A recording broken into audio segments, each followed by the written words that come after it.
أعوذ بالله من الشيطان الرجيم. بسم الله الرحمن الرحيم.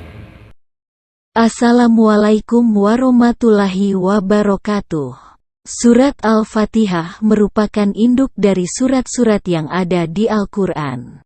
Makna dari Al-Quran terangkum dalam 7 ayat yang ada di surat Al-Fatihah. Penjelasan kandungan surat Al-Fatihah. Makna ayat pertama. Bismillahirrahmanirrahim. Artinya, segala puji bagi Allah Rabb seru sekalian alam.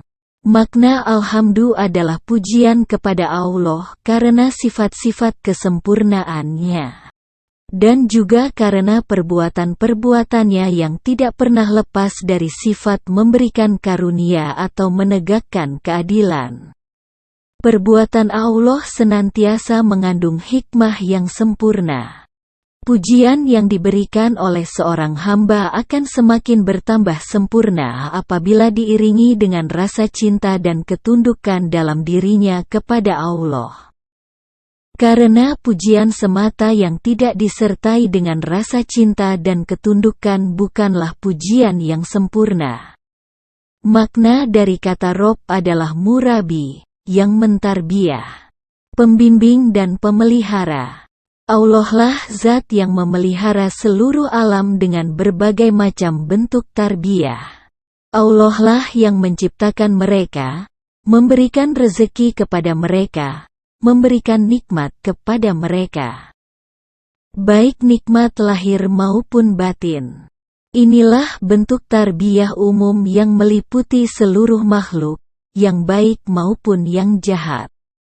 Adapun tarbiyah yang khusus hanya diberikan Allah kepada para nabi dan pengikut-pengikut mereka.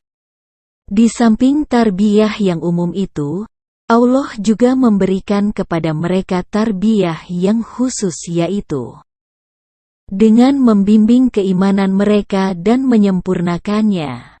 Selain itu, Allah juga menolong mereka dengan menyingkirkan segala macam penghalang dan rintangan yang akan menjauhkan mereka dari kebaikan dan kebahagiaan mereka yang abadi.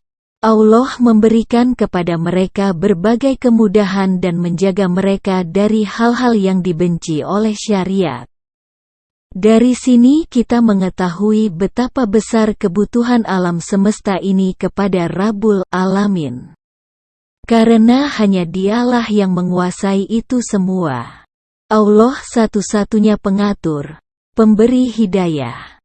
Dan Allah lah yang maha kaya. Oleh sebab itu semua makhluk yang ada di langit dan di bumi ini meminta kepadanya. Mereka semua meminta kepadanya, baik dengan ucapan lisannya maupun dengan ekspresi dirinya. Kepadanya lah mereka mengadu dan meminta tolong di saat-saat genting yang mereka alami. Makna ayat kedua. Alhamdulillahirabbil alamin. Artinya, yang maha pemurah lagi maha penyayang. Ar-Rahman dan Ar-Rahim adalah nama Allah. Sebagaimana diyakini oleh Ahlus Sunnah wal Jamaah, bahwa Allah memiliki nama-nama yang terindah. Allah Ta'ala berfirman, milik Allah nama-nama yang terindah, maka berdoalah kepada Allah dengan menyebutnya. Al-Quran, Surat Al-A'raf, ayat 180. Setiap nama Allah mengandung sifat. Oleh sebab itu beriman kepada nama-nama dan sifat-sifat Allah merupakan bagian yang tak terpisahkan dari keimanan kepada Allah. Dalam mengimani nama-nama dan sifat-sifat Allah ini, kaum muslimin terbagi menjadi 3 golongan yaitu 1. Musyabihah, 2. Mu'attilah dan 3. Ahlus Sunnah wal Jamaah. Musyabihah adalah orang-orang yang menyerupakan sifat-sifat Allah dengan sifat makhluk. Mereka terlalu mengedepankan sisi penetapan nama dan sifat dan mengabaikan sisi penafian keserupaan sehingga terjerumus dalam tasbih, penyerupaan. Adapun Mu'tazilah adalah orang-orang yang menolak nama atau sifat-sifat Allah. Mereka terlalu mengedepankan sisi penafian, sehingga terjerumus dalam taktil, penolakan. Ahlu sunnah berada di tengah-tengah. Mereka mengimani dalil-dalil yang menetapkan nama dan sifat sekaligus mengimani dalil-dalil yang menafikan keserupaan. Sehingga mereka selamat dari tindakan tasbih maupun taktil. Oleh sebab itu mereka menyucikan Allah tanpa menolak nama maupun sifat. Mereka menetapkan nama dan sifat tapi tanpa menyerupakannya dengan makhluk. Inilah akidah yang dipegang oleh Rasulullah Shallallahu Alaihi Wasallam dan para sahabatnya, serta para imam dan pengikut mereka yang setia hingga hari ini. Inilah akidah yang tersimpan dalam ayat yang mulia yang artinya, tidak ada sesuatu pun yang serupa dengannya.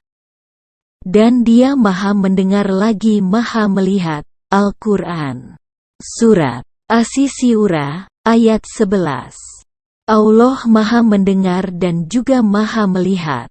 Akan tetapi pendengaran dan penglihatan Allah tidak sama dengan pendengaran dan penglihatan makhluk. Meskipun namanya sama akan tetapi hakikat berbeda. Karena Allah adalah zat yang maha sempurna. Sedangkan makhluk adalah sosok yang penuh dengan kekurangan. Sebagaimana sifat makhluk itu terbatas dan penuh kekurangan.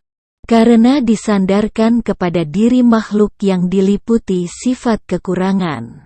Maka, demikian pula sifat Allah itu sempurna, karena disandarkan kepada sosok yang sempurna. Sehingga orang yang tidak mau mengimani kandungan hakiki nama-nama dan sifat-sifat Allah sebenarnya, telah berani melecehkan dan berbuat lancang kepada Allah. Mereka tidak mengagungkan Allah dengan sebagaimana semestinya.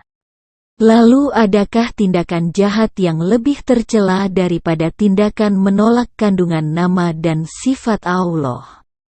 Ataupun menyerupakannya dengan makhluk. Di dalam ayat ini, Allah menamai dirinya dengan Ar-Rahman dan Ar-Rahim. Di dalamnya terkandung sifat rahmah, kasih sayang. Akan tetapi kasih sayang Allah tidak serupa persis dengan kasih sayang makhluk. Makna ayat ketiga. Ar-Rahmanir-Rahim. Artinya, yang menguasai pada hari pembalasan. Malik adalah zat yang memiliki kekuasaan atau penguasa. Penguasa itu berhak untuk memerintah dan melarang orang-orang yang berada di bawah kekuasaannya. Dia juga yang berhak untuk mengganjar pahala dan menjatuhkan hukuman kepada mereka. Dialah yang berkuasa untuk mengatur segala sesuatu yang berada di bawah kekuasaannya, menurut kehendaknya sendiri. Bagian awal ayat ini boleh dibaca Malik, dengan memanjangkan mim, atau Malik, dengan memendekkan mim. Malik maknanya penguasa atau pemilik. Sedangkan Malik maknanya raja. Yaumid-Din adalah hari kiamat. Disebut sebagai hari pembalasan, karena pada saat itu seluruh umat manusia akan menerima balasan, amal baik maupun buruk yang mereka kerjakan, sewaktu di dunia. Pada hari itulah tampak dengan sangat jelas bagi manusia, kemahakuasaan Allah terhadap seluruh makhluknya. Pada saat itu akan tampak sekali kesempurnaan dari sifat adil dan hikmah yang dimiliki Allah. Pada saat itu seluruh raja dan penguasa yang dahulunya berkuasa di alam dunia sudah turun dari jabatannya. Hanya tinggal Allah sajalah yang berkuasa. Pada saat itu semuanya setara, baik rakyat maupun rajanya, budak maupun orang merdeka. Mereka semua tunduk di bawah kemuliaan dan kebesarannya. Mereka semua menantikan pembalasan yang akan diberikan olehnya. Mereka sangat mengharapkan pahala kebaikan darinya. Dan mereka sungguh sangat khawatir terhadap siksa dan hukuman yang akan dijatuhkan olehnya. Oleh karena itu di dalam ayat ini, hari pembalasan itu disebutkan secara khusus. Allah adalah penguasa hari pembalasan. Meskipun sebenarnya Allah jugalah penguasa atas seluruh hari yang ada. Allah tidak hanya berkuasa atas hari kiamat atau hari pembalasan saja. Taisir Karimir Rahman, halaman 39. Makna ayat keempat. Maliki yaumiddin. Artinya, hanya kepadamulah kami beribadah dan hanya kepadamulah kami meminta pertolongan. Maknanya, kami hanya menunjukkan ibadah dan isti'anah, permintaan tolong, kepadamu. Di dalam ayat ini objek kalimat iyyaka diletakkan di depan, padahal asalnya adalah na'buduka yang artinya kami menyembahmu. Dengan mendahulukan objek kalimat yang seharusnya di belakang, menunjukkan adanya pembatasan dan pengkhususan. Artinya ibadah hanya boleh ditujukan kepada Allah. Tidak boleh menunjukkan ibadah kepada selainnya. Sehingga makna dari ayat ini, kami menyembahmu dan kami tidak menyembah selainmu. Kami meminta tolong kepadamu dan kami tidak meminta tolong kepada selainmu. Ibadah adalah segala sesuatu yang dicintai dan diridai oleh Allah. Ibadah bisa berupa perkataan maupun perbuatan. Ibadah itu ada yang tampak dan ada juga yang tersembunyi. Kecintaan dan ridha Allah terhadap sesuatu bisa dilihat dari perintah dan larangannya. Apabila Allah memerintahkan sesuatu maka sesuatu itu dicintai dan diridainya. Dan sebaliknya, apabila Allah melarang sesuatu maka itu berarti Allah tidak cinta dan tidak ridha kepadanya. Dengan demikian ibadah itu luas cakupannya. Di antara bentuk ibadah adalah doa, berkurban, bersedekah, meminta pertolongan atau perlindungan, dan lain sebagainya. Dari pengertian ini maka isti'anah atau meminta pertolongan juga termasuk cakupan dari istilah ibadah. Lalu apakah alasan atau hikmah di balik penyebutan kata isti'anah? Sesudah disebutkannya kata ibadah di dalam ayat ini, Syekh Abdurrahman bin Nasir As-Sa'di rahimahullah berkata, didahulukannya ibadah sebelum isti'anah ini termasuk metode penyebutan sesuatu yang lebih umum, sebelum sesuatu yang lebih khusus. Dan juga dalam rangka lebih mengutamakan hak Allah Ta'ala di atas hak hambanya. Beliau pun berkata, mewujudkan ibadah dan isti'anah kepada Allah dengan benar. Itu merupakan sarana yang akan mengantarkan menuju kebahagiaan yang abadi. Dia adalah sarana menuju keselamatan dari segala bentuk kejelekan. Sehingga tidak ada jalan menuju keselamatan kecuali dengan perantara kedua hal ini. Dan ibadah hanya dianggap benar apabila bersumber dari Rasulullah Shallallahu Alaihi Wasallam dan ditujukan hanya untuk mengharapkan wajah Allah, ikhlas. Dengan dua perkara inilah sesuatu bisa dinamakan ibadah. Sedangkan penyebutan kata isti'anah setelah kata ibadah. Padahal isti'anah itu juga bagian dari ibadah. Maka sebabnya adalah karena hamba begitu membutuhkan pertolongan dari Allah Ta'ala di dalam melaksanakan seluruh ibadahnya. Seandainya dia tidak mendapatkan pertolongan dari Allah, perkara yang diperintahkan dan menjauhi hal-hal yang dilarang itu tentu tidak akan bisa tercapai. Taisir Karimir Rahman, halaman 39. Makna ayat kelima. إياك نعبد وإياك نستعين. Artinya, tunjukilah kami jalan yang lurus.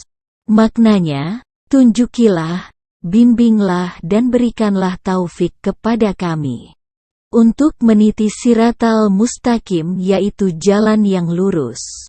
Jalan lurus itu adalah jalan yang terang dan jelas, serta mengantarkan orang yang berjalan di atasnya untuk sampai kepada Allah dan berhasil menggapai surganya. Hakikat jalan lurus, siratal mustaqim, adalah memahami kebenaran dan mengamalkannya. Oleh karena itu ya Allah, tunjukilah kami menuju jalan tersebut dan ketika kami berjalan di atasnya. Yang dimaksud dengan hidayah menuju jalan lurus yaitu hidayah supaya bisa memeluk erat-erat agama Islam dan meninggalkan seluruh agama yang lainnya. Adapun hidayah di atas jalan lurus ialah hidayah untuk bisa memahami dan mengamalkan rincian-rincian ajaran Islam. Dengan begitu doa ini merupakan salah satu doa yang paling lengkap dan merangkum berbagai macam kebaikan dan manfaat bagi diri seorang hamba. Oleh sebab itulah setiap insan wajib memanjatkan doa ini di dalam setiap rakaat salat yang dilakukannya. Tidak lain dan tidak bukan karena memang hamba begitu membutuhkan doa ini. Taisir Karimir Rahman, halaman 39. Makna ayat ke-6. Ihdinas siratal mustaqim. Artinya, yaitu jalannya orang-orang yang Engkau berikan nikmat atas mereka. Siapakah orang-orang yang diberi nikmat oleh Allah? Di dalam ayat yang lain disebutkan bahwa mereka ini adalah para nabi, orang-orang yang sidik, jujur dan benar, para pejuang Islam yang mati syahid, dan orang-orang soleh. Termasuk di dalam cakupan ungkapan orang yang diberi nikmat ialah setiap orang yang diberi anugerah keimanan kepada Allah Ta'ala, mengenalnya dengan baik, mengetahui apa saja yang dicintainya, mengerti apa saja yang dimurkainya. Selain itu dia juga mendapatkan taufik untuk melakukan hal-hal yang dicintai tersebut dan meninggalkan hal-hal yang membuat Allah murka. Jalan inilah yang akan mengantarkan hamba menggapai keridhaan Allah Ta'ala. Inilah jalan Islam. Islam yang ditegakkan di atas landasan iman, ilmu, amal, dan disertai dengan menjauhi perbuatan-perbuatan syirik dan kemaksiatan. Sehingga dengan ayat ini kita kembali tersadar bahwa Islam yang kita peluk selama ini merupakan anugerah nikmat dari Allah Ta'ala. Dan untuk bisa menjalani Islam dengan baik, maka kita pun sangat membutuhkan sosok teladan yang bisa dijadikan panutan. Aisarut Tafasir, halaman 12. Makna ayat ke-7. Siratal ladzina an'amta 'alaihim ghairil maghdubi 'alaihim waladdallin. Artinya, bukan jalannya orang-orang yang dimurkai dan bukan pula jalan orang-orang yang tersesat. Orang yang dimurkai adalah orang yang sudah mengetahui kebenaran akan tetapi tidak mau mengamalkannya. Contohnya adalah kaum Yahudi dan semacamnya. Sedangkan orang yang tersesat adalah orang yang tidak mengamalkan kebenaran, gara-gara kebodohan dan kesesatan mereka. Contohnya adalah orang-orang Nasrani dan semacamnya. Sehingga di dalam ayat ini tersimpan motivasi dan dorongan kepada kita supaya menempuh jalan kaum yang solih. Ayat ini juga memperingatkan kepada kita untuk menjauhi jalan yang ditempuh oleh orang-orang yang sesat dan menyimpang. Aisarut Tafasir, halaman 13 dan Taisir Karimir Rahman halaman 39. Allahu Akbar, sungguh menakjubkan isi surat ini. Maka tidak aneh apabila Rasulullah Shallallahu Alaihi Wasallam menyebutnya sebagai surat paling agung di dalam Al-Quran. Ya Allah, karuniakanlah kepada kami ilmu yang bermanfaat. Jauhkanlah kami dari jalan orang yang dimurkai dan sesat. Sesungguhnya Engkau Maha mendengar lagi mengabulkan doa. Wallahu a'lam bis-shawab.